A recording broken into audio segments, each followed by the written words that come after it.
Hello and welcome to the V-Ray for FormZ Quick Start video covering the V-Ray rendering window known as the V-Ray frame buffer. Before I get started, I'd like to enable some render elements in the V-Ray settings palette. Render elements allow you access to the different component parts of a render, such as just the reflections or just the direct light in the final rendered image. This is especially useful in image compositing. Now, once I enable the render elements, notice that many elements are already enabled by default. You can easily enable and disable as many as you want, but for now, the default selection is fine, as we're just using this to show the functionality of the frame buffer interface. I will cover render elements and how to composite them in a later video. Okay, now I'll render the scene.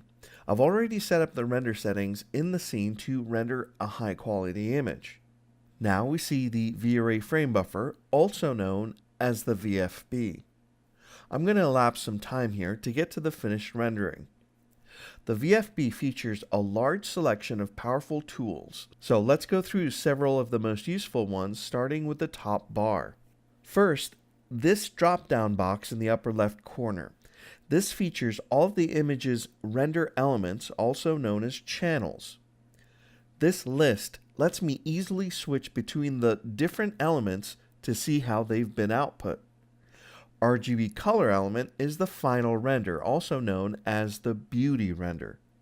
Next is the alpha element, where the transparency of objects is shown in grayscale, with the completely opaque objects shown in white. Now, some of these other elements are individual components of the rendering that, when composited together, make up the RGB color element.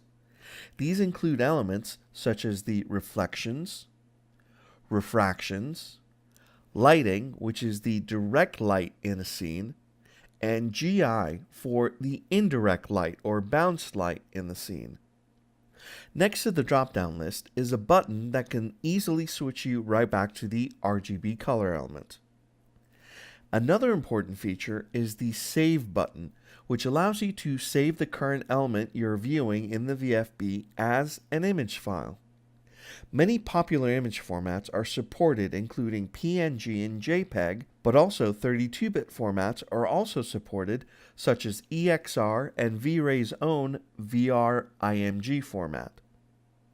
By holding the mouse button down over this icon, you'll see two other options appear.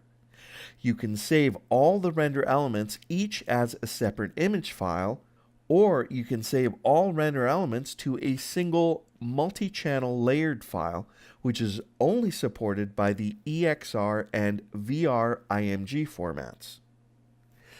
The Copy Current Channel to Clipboard button allows you to send the render element you're currently viewing to the system clipboard for pasting elsewhere.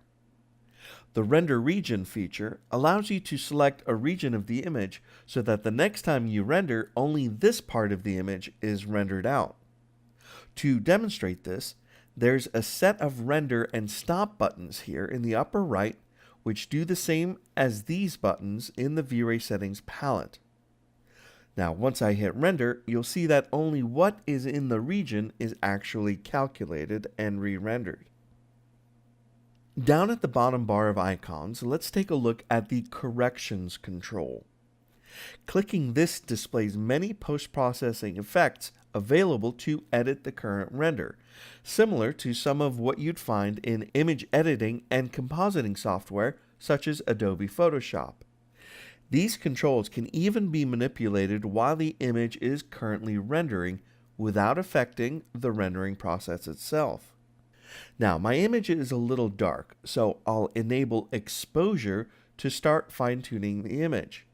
Now, this is not the same as the exposure parameter for the physical camera found in the V-Ray settings palette inside the scene itself. This one is simply a post-processing effect applied on top of the final image. We'll cover the V-Ray physical camera in a later video. Notice that some areas are a little over bright in this image. This can be solved by using the highlight burn function, which helps alleviate this problem and brings it back into control. I'll also change the white balance to slightly cool down the image. Next, I'll adjust the color balance to fine-tune the image.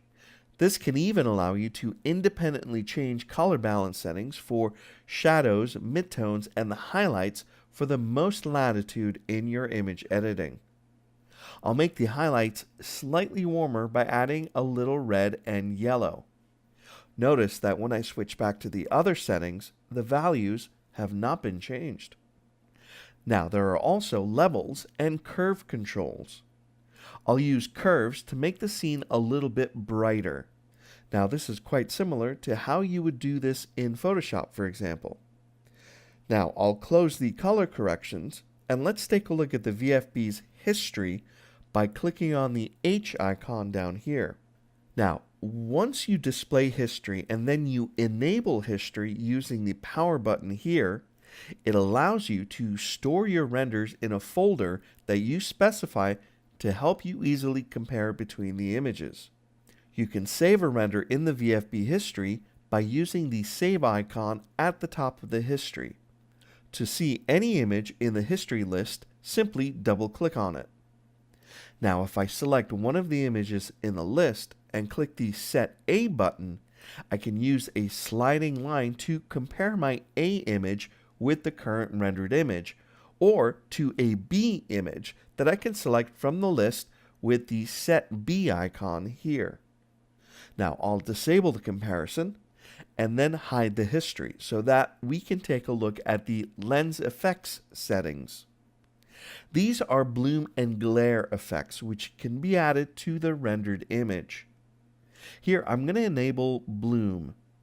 The default settings are a little too intense, so I'm going to tweak the settings starting with weight, which is the overall amount of that effect.